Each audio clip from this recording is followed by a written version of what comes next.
ધારી, બગસરા અને ચલાલા સહિતના વિસ્તારોમાં ઘર ફોડી અને દુકાનોના શટર તોડીને ચોરી કરવાની ઘટનાઓને અંજામ આપતા એક શખ્સને આખરે પોલીસ વિભાગ દ્વારા ઝડપી લેવામાં આવ્યો છે.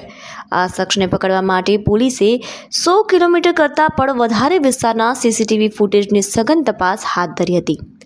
સીસીટીવી ફૂટેજના આધારે પોલીસે આરોપીને ચોરી કરવાના સાધનો સહિત ઝડપી પાડ્યો છે. પોલીસે ચોરની ધરપકડ કરીને આ તમામ વિસ્તારોમાં થયેલી ચોરીના ભેદ ઉકેલવાની દિશામાં વધુ કાર્યવાહી હાથ ધરી છે. રિસન્ટલી ધારી ડિવિઝનના ધારી, બગસરા અને ચલાલા પોલીસ સ્ટેશન વિસ્તારમાં દુકાનોની ચોરીના ઘણા બધા ગુના રજીસ્ટર થયેલા હતા. ઘરફોડ ચોરીના પણ ગુના રજીસ્ટર થયેલા હતા. આ અનુસંધાને માનનીય આઈજીપી સર દ્વારા અને માનનીય એસપી સર દ્વારા જે સૂચનાઓ આપવામાં આવી હતી તે અનુસંધાને એક ટીમની ગઠન કરવામાં આવેલું હતું આ ચોરને આઈડેન્ટિફાઈ કરવા માટે.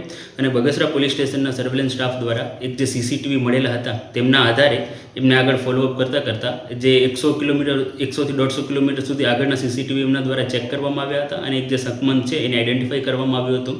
અમારી ટીમ દ્વારા 4 દિવસનો ત્યાં રોકાણ કરી અને ફાઇનલી જે શકમંદ છે એને પકડવામાં આવ્યો હતો.